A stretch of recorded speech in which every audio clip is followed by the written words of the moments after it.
Welcome to the Artist Academy podcast. Andrea Earhart here, muralist, adventurer, and your host as I interview inspiring artists who are killing it in the art game to show you that it's completely possible to make a great living doing the thing you love to do.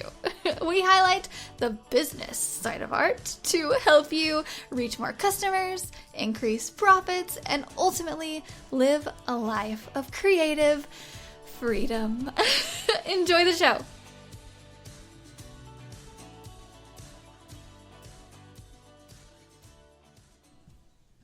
I was recently interviewed by Paulina with the Gente Increible Podcast, and she was kind enough to let me share it with you. So this is what this episode is. So Paulina is from Mexico, hence the title of her podcast, and being asked questions by someone in a completely different country made me realize that no matter where you are, typically the same art rules apply for how to start an art business. We talk about how to build your own art business, how I built mine, tips on getting started, and the whole bit.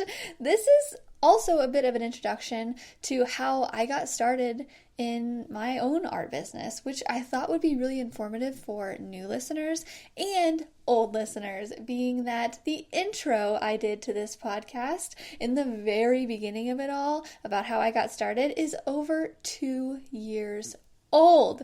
We have been podcasting for 2 whole years. Oh my gosh. Anyway, let me know what you think of this interview with Paulina from Gente Increible about me and how to get started in your art business. Hello. How are you? I'm good. How are you? I'm good. I'm really excited to have you here. Me too. It's such an honor. I discovered you on TikTok like a month ago, and I saw all of your work, and it's absolutely amazing. The colors, all of the clouds, the animals. I fell in love with your content, honestly. And I said, thank you. I have to interview her. Thanks. So first, where are you from, and how did these creative sparks start? Yeah, so I am currently sitting in my studio. It's just like the side of it's a spare bedroom basically in Springfield, Missouri. So very small town, Midwest. Yeah, there's not a whole lot of people here as compared to like big cities and whatnot, which is actually a great place to live, especially in this past year. I have really embraced living in a smaller town. But yeah, so I've always been interested in art since I was little. I inherited it from my grandmother. I think we all have that family member that we inherited from. And I remember just as a young girl, her like breaking out different pastels and trying to get me to paint realistic. And all the time I was like, I just want to paint it pink, Grandma. Like, just let me paint it pink. And it's so funny how what we do as a kid is still very much now the same thing. All I want to do is paint stuff pink nowadays too. And anyway, so in high school and all that, I was decent at art, but I went to a really small school and I had a class of about 30 people. And I wasn't even the best artist in my grade. I wasn't even the second best artist in my grade. Like I didn't think I could make money from it. I didn't think there was a career. I just like to do it in spare time. Got to college, started studying business, which I still use nowadays too. I'm so glad I studied business and marketing and all that. And I was about a year in and I'm like, man, I really think that my high school art teacher had the best job in the world, like coloring every day and sign me up. So switched my majored in painting. Fast forward, just got out of college and I studied a little bit of art education as well to how to teach, which it's funny how it all comes together now. I teach art, do business and painting. So I'm using everything, but just got out of college and I started painting logos for businesses around town because that's just what I fell into. People started asking me for that. And I was like, yeah, pay me to use a paintbrush anyway, I'm down. And so I started doing logos and then I got really just a lucky break. So a mix of luck, a mix of networking and meeting a lot of people and having that skill built up in school. I met the right person and they connected me to a popular outdoor store, and that outdoor store hired me to do murals all over the United States and North America. And so I had really great training for 2 years, working around all of these other amazing artists that had been in it way longer than me. So I had the advantage of having mentors just right there on the job. And it really sped up the learning curve, and just I got really good really fast working for them. And now fast forward to now, I don't work for that outdoor store as much. Still, I like a little bit here and there when they need it, but I've now got to spread my marketing wings here locally in a small town, and have created an art business in a place where art really isn't a big thing. Like it's not a priority here. People don't pay thousands of dollars for art typically. So I've really tried to create street art and bring art more into the community, and just really build up a reputation here locally. And in a nutshell, that's my art career. Wow. So I want to go a little bit back in time. So you were studying business and you didn't feel happy, and you decided to just stop the business career. And what did your family say? Did they support you? That's a thing about being an artist, right? Your family is not always supportive. Yeah, that's a great question. And I think that's something that a lot of artists have to struggle with. Either their like spouse or just the people around them are just like, what, you want to be an artist? Because a lot of people don't see art as an actual career. And especially even back then, like Instagram wasn't really a thing. Like I didn't have artists to follow and see what they were doing, which is actually a huge reason why I started the podcast. It was like, just show people it can be done. And so, yeah, I switched to painting, and I remember having the conversation with my dad about that. And he's great. He was like, okay, I don't know. And my mom was like, whatever. Like I was very strong-willed. All I wanted to be was an adult as a kid. I was like, don't tell me what to do. I know, like, I want to do my own thing. That's all I wanted to be as a kid. So they finally let go, and they're like, okay, yeah, you do whatever you want. But it's funny because fast forward last year, I actually won an award for breakout artist of the year around my town. And wow. Yeah, thanks. Thanks. Yeah. And I mentioned that in my like acceptance speech on there. And I was like, yeah, like I remember switching my career or my major from business to art. And I remember like the whole room of 200 people just started laughing because they get it. They're like, I didn't even have to explain. They're like, oh yeah. So I'm like, thanks Dad for believing in me. Like it obviously paid off. And he's like, whew, thank gosh. But yeah. And a lot of people, they just, even in the beginning, like everybody will question you. Everybody will question you because it's not like a standard thing. You don't study and then get a job as an artist. Typically, you can get a job as a graphic designer and all that, but yeah, it's kind of a long-winded answer to your question of that. Everybody will doubt you until you make it, and then everybody will be like, "Oh, I've always believed in you." Because I think that being an artist is mostly about working by yourself, right? Like just you, and creating your own path and working with the right people and everything, and creating your portfolio. So yeah. After studying it, did you decide to do it a professional thing, like manage your money and client by client? Yeah, and it started slowly. So I had a bunch of different jobs, doing a bunch of different things. Like I worked at a bank, and I think the bank was the last one that... Oh, you worked in a bank? Wow. Yeah, well, in college. Yeah, I did all these, like I did waitress jobs. I worked at movie gallery, and then I did a bank. And I remember the bank was my last job that I started getting little jobs here and there for art. And so I would just tell the bank that I couldn't come in. I was like, hey, sorry, I got to do this thing. And they're like, you can't do that. You can't just call in to go do something else. And I was so like strong, or just tough headed, or whatever the thing is. And I was just very strong willed. I'm like, I have this other thing going on. I need to do this. And they just eventually fired me. And I was so devastated. And I was like, no.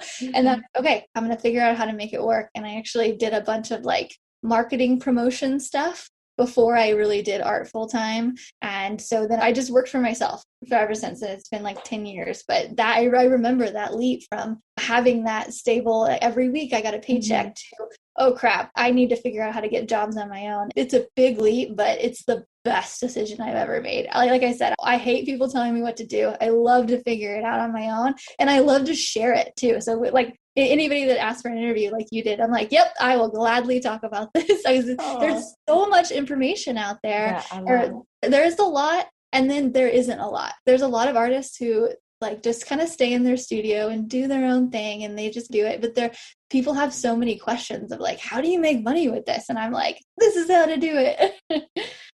Yeah, and that's what called my attention from you, all of the tips, and that you are really open, right? Because as you said, some of the artists just keep it to themselves.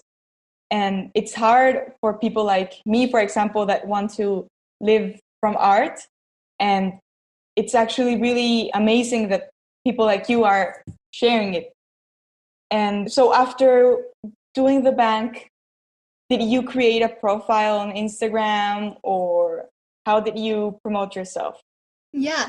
So I went and created an LLC so from having a bit of a business background, I knew that was the first thing that I needed to do. I just needed to establish myself as a business, maybe eventually start doing taxes as that. So I made this LLC. It was called Paint It Red, because in high school, everybody called me Red. I'm a redhead. Red was just kind of my brand. And I was like, I wasn't crazy about the name, but I was like, whatever, Paint It Red, it's catchy. I still use that LLC, but I've since rebranded as like Art by Andrea, because I think having your name, I'm a really big advocate of having your name as your LLC of any artist, because having Art by Andrea, or a lot of people Art by Andrea Earhart. I just got married a year ago, so it's actually Andrea Sanders now, and nobody really knows me by that. So I was just like, okay, call me Art by Andrea. But having an LLC of Paint It Red, it was just one more like connection that people had to make in their brains to be like, oh, Andrea Earhart is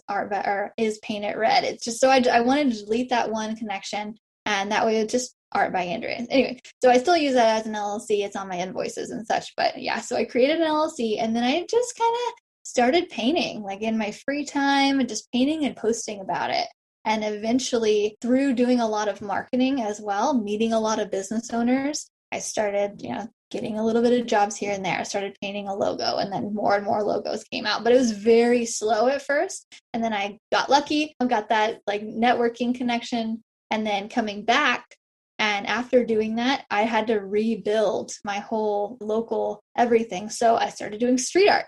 Street art is basically like a billboard for your art. And in a small town like this, I say with anybody who lives in a smaller town that doesn't have a whole lot of art, it is a blank canvas, and that is your perfect opportunity to put your art up.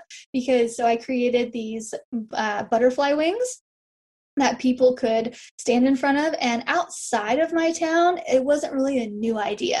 Like I did it in my own way, and I did it like in my own style, but wings were not a new invention. I just did it in my town, so a lot of people in small town Missouri thought it was like this amazing thing that they had never seen before. And I was like, yeah, okay.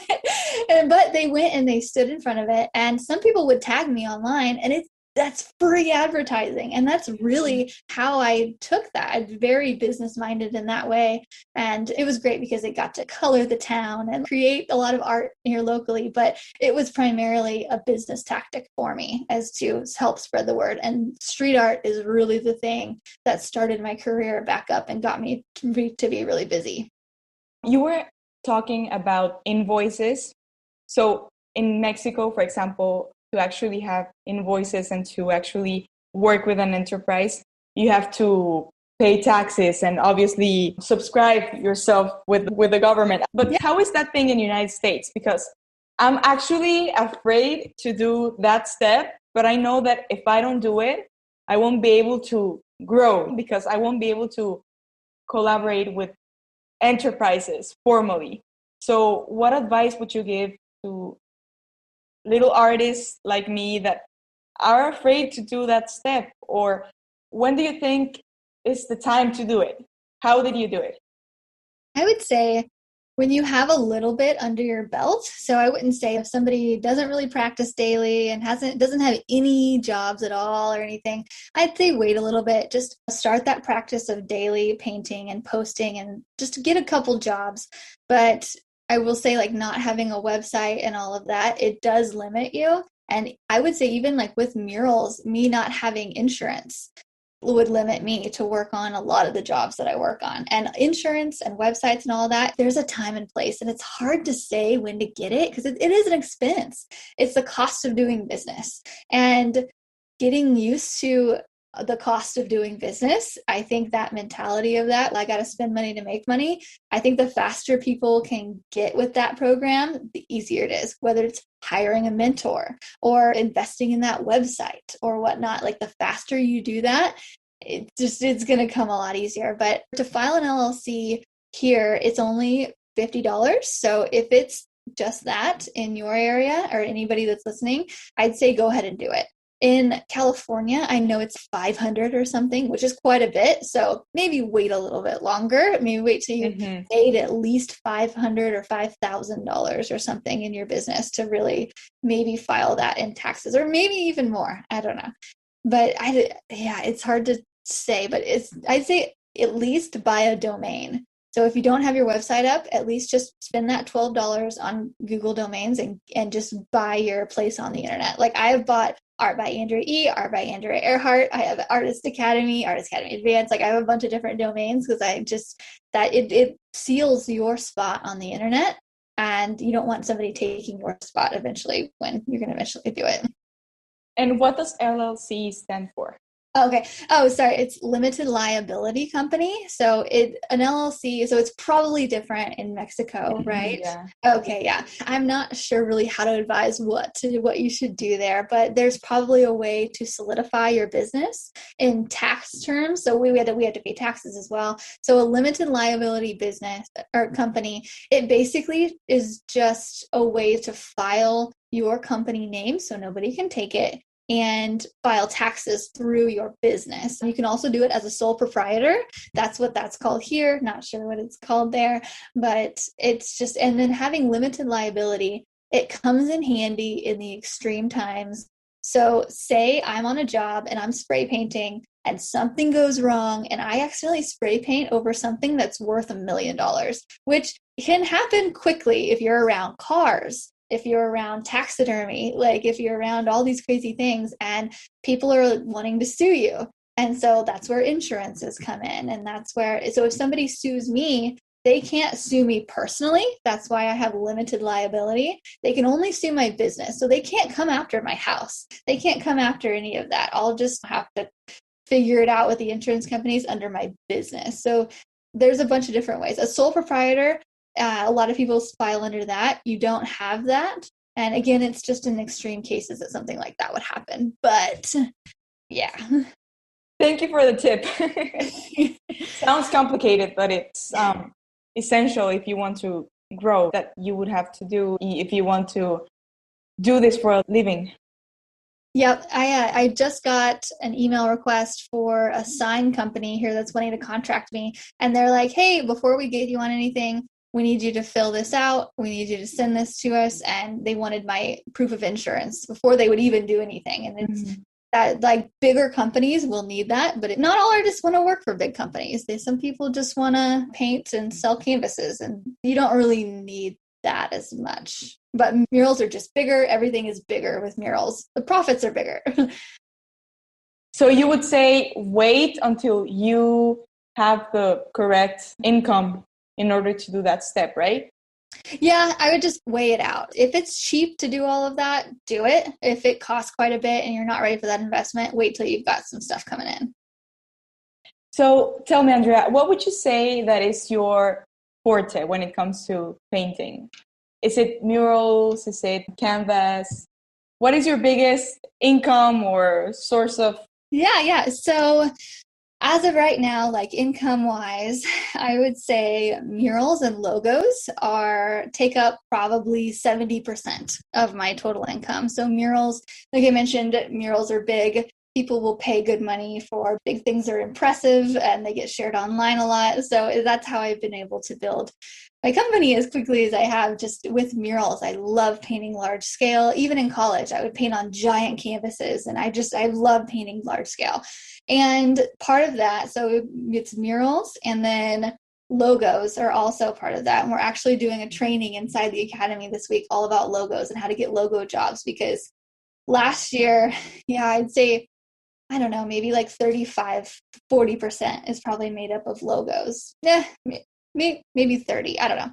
But businesses know the cost of doing business. Like we are small businesses, and that's why I said get used to that. But a lot of businesses just, they know the cost of doing business, and so they'll happily pay $1,000 for one logo that takes me a day. Like, it's very profitable. And where murals, you have to design and do the whole concept thing. Logos are my bread and butter. That's how I got started doing it. And they give you their logo. You don't have to design it. There's no back and forth, and you just paint it on the wall. And it's often very simple and to the point. And if you can make a really great straight line, that is amazing.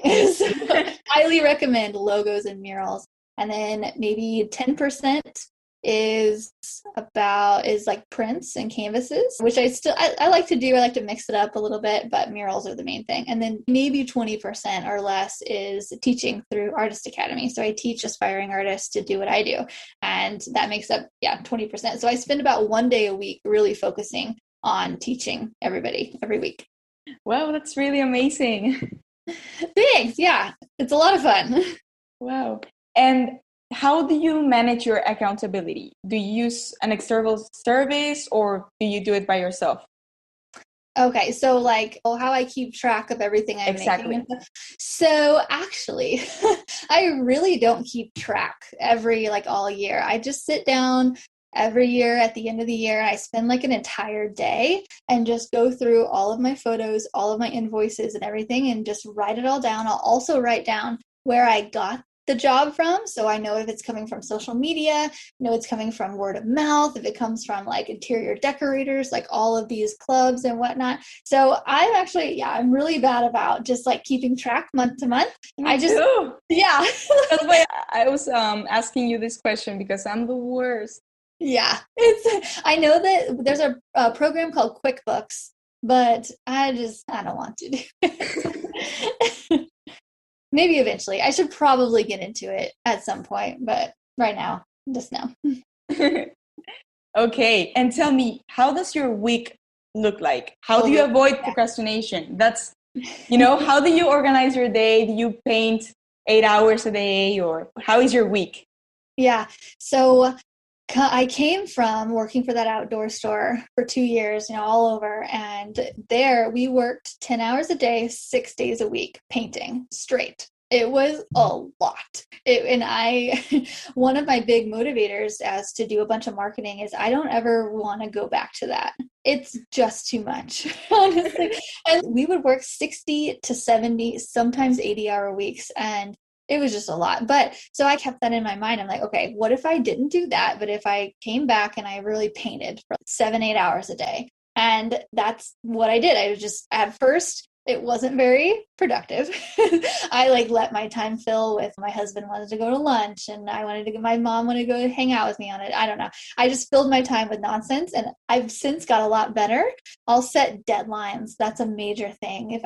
If somebody contacts me and they're like, hey, we don't really have a time frame for this, blah, blah, blah, I'll be like, okay, I'll get the proposal back to you in 1 week, or I'll get the estimate back to you in 24 hours. That way, if I tell them that, I will hold myself to that because they're expecting that from me. So setting deadlines with other people, not just, okay, because a lot of people are like, just do this in your free time. Free time is a myth. We will fill our free time with other things. It's not a thing. And I'm just doing that. Deadlines are like the best thing to organize your weekend, to give your projects, right? Yeah. And now so I'm doing a lot of things, teaching, murals and podcasts and stuff. Now I set a certain day, which works really well for me. Some artists do like the first hour of the day, they do proposals or whatnot, or invoices. And I do 1 day. So Monday today is my 1 day to sit down and do all the things that don't require painting. And then Tuesday through Friday are my painting days. And I just let myself paint those days. But Monday is my permission to not paint and get everything else done. And then I try not to work on the weekends. I went through a phase where I worked 7 days a week, like a lot, and voluntarily, because I didn't think that it would last. It was work, right? And you enjoyed it.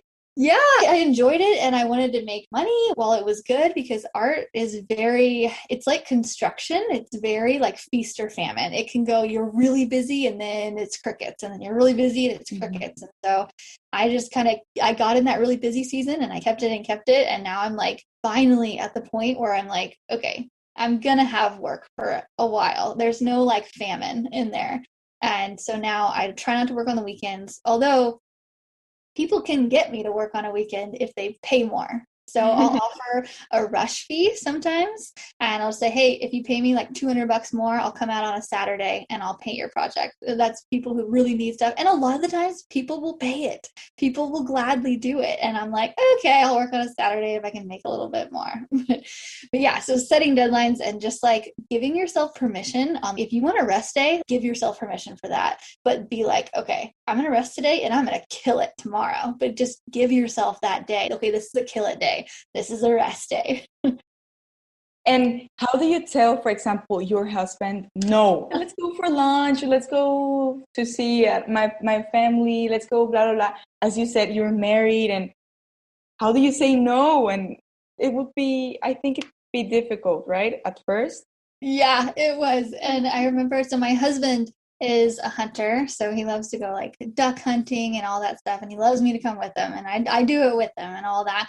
And so there's a couple hunting seasons where like we would be gone every weekend, and finally it just got to a point where I was like, I'm not going with you. I can't do this. I can't spend all my free time. And he was like, oh, okay. And so communication, it didn't need to be a big thing, but I could have just communicated, be like, hey, I need to work. And for him too, really just explaining to people, hey, I need to put my 8 hours in today. Like this is a job for me.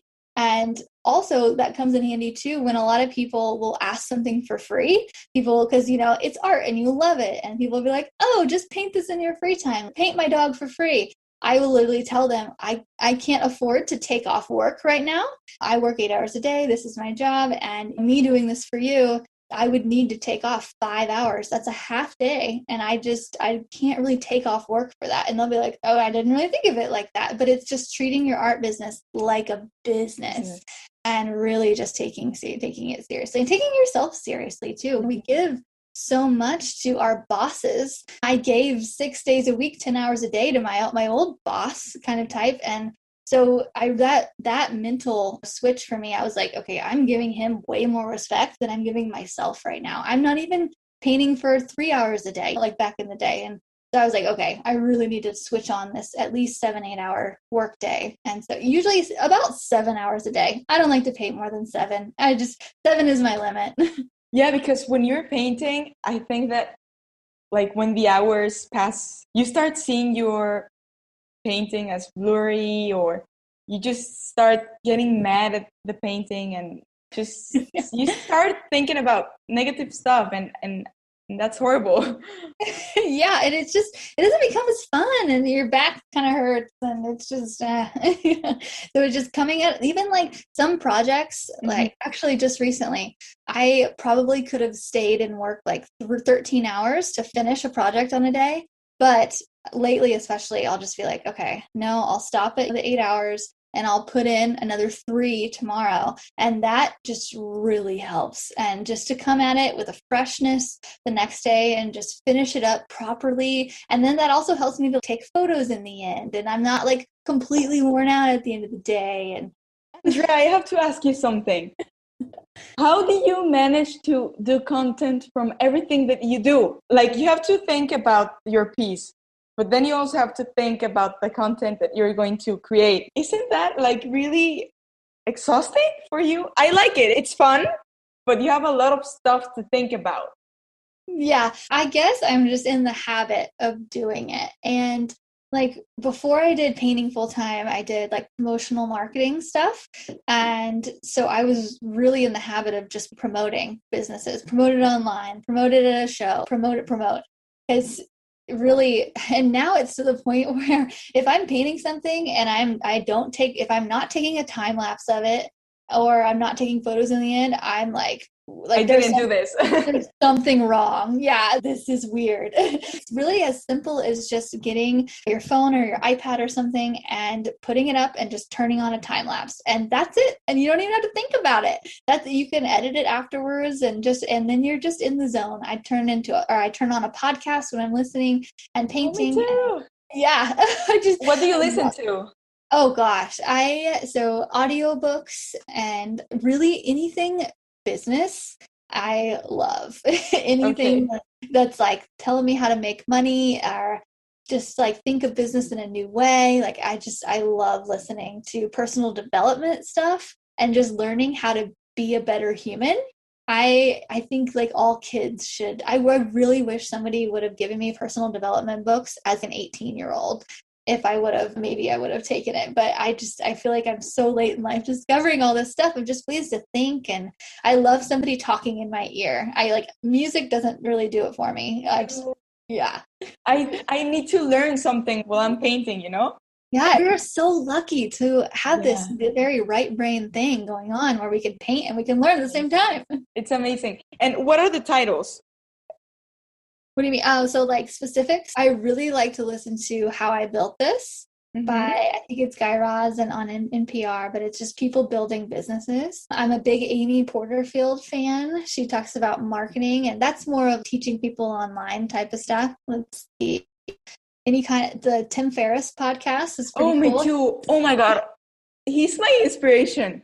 Oh, the 4-Hour Workweek changed my life. I listened to that book. Oh, I haven't.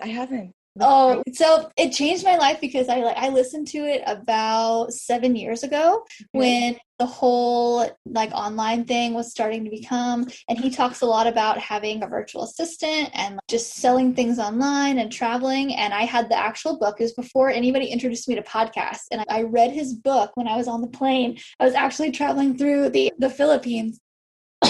And just like traveling, and I was reading this book and I could not put it down. I was like, this guy is a genius. And and now like he's written so many. I read The 4-Hour Body. I had such a crush on him. What is your favorite interview from him? From Tim? Oh gosh.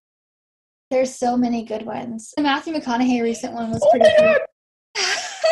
My favorite interview. Oh really? Yeah, I fell in love with that episode. Yeah, so you've read his book? No, I haven't. I was going to download it from it's Audible, so good. But I read like the caption of the book, and I was really interested after hearing the interview. But then I read like the review and said, yeah, parts of my diary. And I was like, I don't know. No, it's really great. He's not really like business savvy, but it's more of just like a way of thinking about life. He has such an interesting life, and there's so many times in his life that he could have been like, oh, poor me, but he's like, oh, this was a learning experience, and it's just a really great way of thinking. Yeah, like this is another path, right? And I will take it. Yeah, exactly. It was called green lights because this is like the green light lighting up of where to go, like go and stop kind of a thing.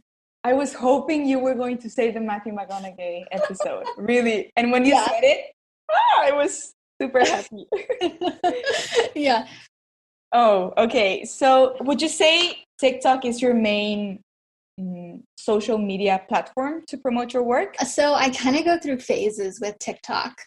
Like I went through a phase of really building it and building it. Now it's built and it's there, but Instagram is still like my go-to. Like, especially now that Reels have come out. At first I was like, they're just trying to be like TikTok. Now I'm like, okay, like I get it. Because I just repost my TikTok videos to Reels, and the reach is just insane right now. And so I'm just taking advantage of the Reels. Like I have gained like 10,000 new followers from Reels in the past, I don't know, few months or so. It's insane. Yeah.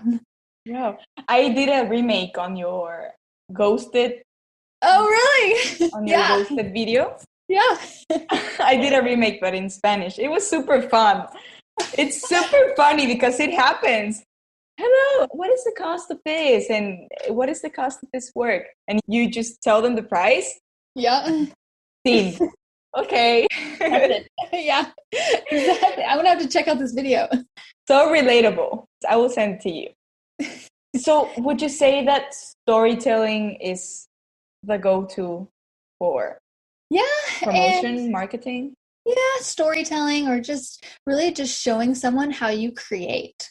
I think like having a time lapse up, a time lapse is just the simplest thing anybody could do.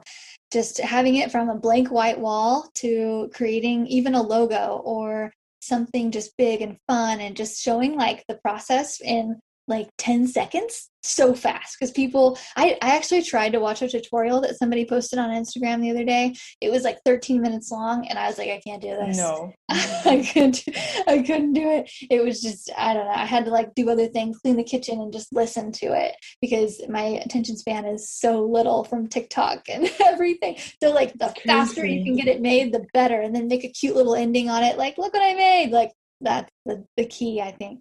I think that our attention span has been reduced thanks to these, thanks to social media, because everything is just 30 seconds. And you have to tell a story in just 30 seconds and you have to show everything in just 30 seconds. I just launched some scarves that I designed. Yeah. So I had to do like these reels and about how to use them, you know? So I was posing and like this, and then edit, and quick camera, blah, blah, blah, blah, 31 seconds. And I was like, oh my God, I have 1 second left, you know? It's crazy. And I think it's the future. Yeah, I think you're right. Yeah, the video is so the future. And as soon as people like you can hop on it and just test things out and just try to make it as sometimes I'll go through it. If I have a 45-second video, I'm like, okay, how much can I take out and people still understand what's going on? I really challenge myself to just take it all out. It's crazy. So tell us, how would you describe your style? And how did you manage to find it? Or how long did it take you to find your style? Oh gosh, I think it took me so long to find my style. And I'm so jealous of all these artists that are like, I know exactly what I want to paint. I'm like, how do you know that? Because I had to paint everything. I had to paint everything in order to figure out what I wanted to paint eventually. And for me, but really it's so funny because if I just looked back to what I liked as a kid, what I liked in college, like I think we let all this like business lingo and just how to make money and stuff fog our natural creativity. And we would just think back to what we liked as kids, which is pink things and pink and glitter. That's how you do it. But I went through everything. I was like, well, I'm going to try to paint people. Well, I'm trying to paint pets. Hate both of those. No, do not ask me to paint them, but just figuring it out. And so now if I can paint with pink and glitter and pearl accents and just, it's my favorite thing. But it also came with the idea of being okay with that because for the longest time, I thought to be taken seriously, I needed to paint realistic and I needed to paint what other people liked and what other people were buying, landscapes and all of that, which I liked it. But it took me a long time to post something with glitter in it. And once I did, it just started going crazy. It was the response was amazing. So would you say that animals are your favorite thing to paint? And clouds? Clouds. I'm in a clouds phase right now. They're beautiful. Thanks. Yeah, definitely clouds and animals and just anything but people, anything fun, like anything that's just fun. You know what happens to me? I really don't know yet how to draw realistic and how to paint human faces realistically. And I feel that I'm not an artist because I just can't paint those. And I feel that I need to learn to paint those things in order to call myself an artist. Yeah, and I can definitely get to where you're feeling because a lot of people have that imposter syndrome of I'm an artist, but I'm not as good as all the other artists that I see on Instagram. Mm-hmm. I think it's a really great thing that we have Instagram because we know it's possible and we can learn from these artists, but then you're like comparing yourself to all these amazing people and just know that everybody started exactly where you are. And I tell people all the time, like I was not the best artist in my class of 30. Like it was just like you have it, but practice is everything. So the more time anybody can spend with a paintbrush in your hand, the better. And don't put so much pressure on yourself to niche down right away, because it'll come, and just giving practice with paintbrush in your hand to where you feel good about what you're doing. And if you need a little bit of a confidence boost, I say that is like first and foremost, but if you need a confidence boost, just remind yourself or just show your art to kids, because kids will tell you exactly how amazing you are, because you are. And just compare it to anybody who doesn't do art. They're going to think your stuff is amazing. So just keep off the comparison a little bit, but still keep practicing. Thank you for the advice. And it's been so useful. All of your words have been so useful. Thank you very much. Okay. Tell me, do you have a life motto, a phrase that you keep telling yourself, or a phrase that just got stuck in your head once you read it, once you saw it? Do you have something like that? Yeah, actually. And it all comes full circle, because like my grandmother used to teach me how to paint as a kid. And then I remember at her funeral, she actually died right before I got my big break in art. But I remember being there and her, like, them saying, her main quote was, "It's just paint. You can paint over it, just like life. If something happens, you can redo it. Nothing is permanent." And so that "it's just paint, you can paint over it" has just stuck with me forever. Like, we all think, like, whenever we make our website, like, it has to be perfect and we have to do everything perfectly. Or even when I made the first podcast episode, I was like, I'm just throwing things out there and it's going to get better as it goes. Like, just, if you make a mistake, it's okay. You can just paint over it. There's nothing is permanent. What would you say is your favorite book, film, and songs? Oh gosh, I don't know. Like, anything from Tim Ferriss, anything.